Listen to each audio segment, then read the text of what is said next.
Sveikas Dariau, šiandien apsilankėm svečiuose pas Darių, kuris vadovauja Medeikių žemės ūkio bendroviai.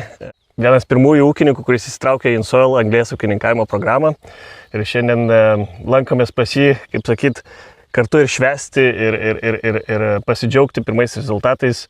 Tai Dariau, kodėl nutarėt vis tik įsitraukti į tą ūkininkavimo programą InSoil? Ta prasme, įsitraukti mes neįsitraukėm, mes taip jau dirbam ir pamatėm, kad iš to mūsų darbo tokio tvaraus, kaip aš sakau, galima uždirbti pinigus.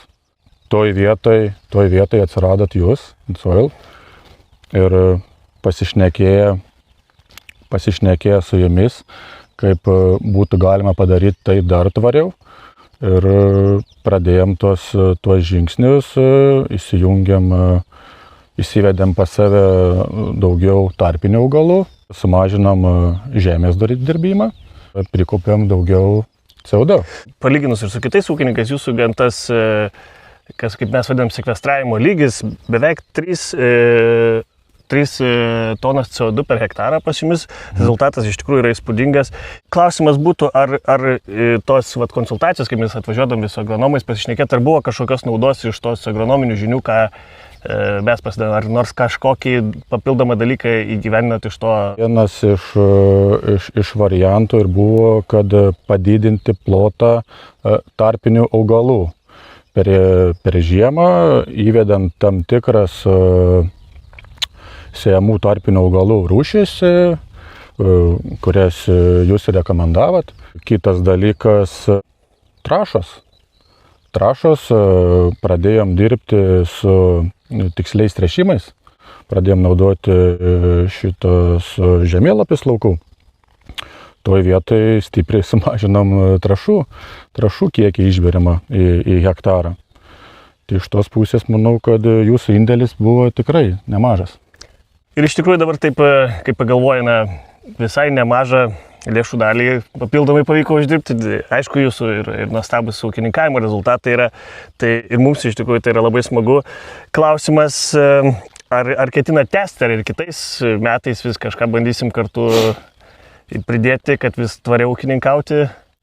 Manau, Laimonai, kad 110% tikrai tęsim.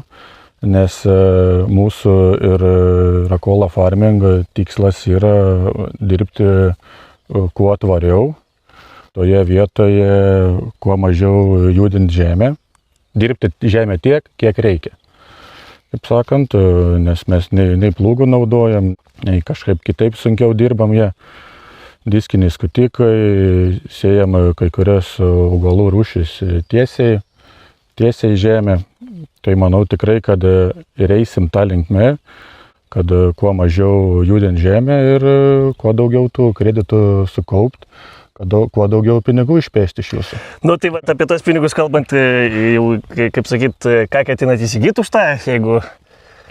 Nu, nepaslaptis, kad šitie metai, gal tikrai daugumai ūkininkų, yra gal tokie vieni iš sunkesnių.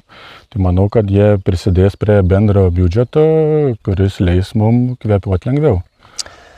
Smagu girdėti. Ar rekomenduotumėt bendradarbiavimą su InSoil kitiems ūkininkams, kitiems draugams? Tikrai taip, 110% rekomenduoju. Ir manau, kad daugelis ūkininkų tą jau ir daro. Tai manau, čia tik vienas skambutis ir gali gauti papildomų pinigų toje vietoje. Ačiū labai. Ačiū tau.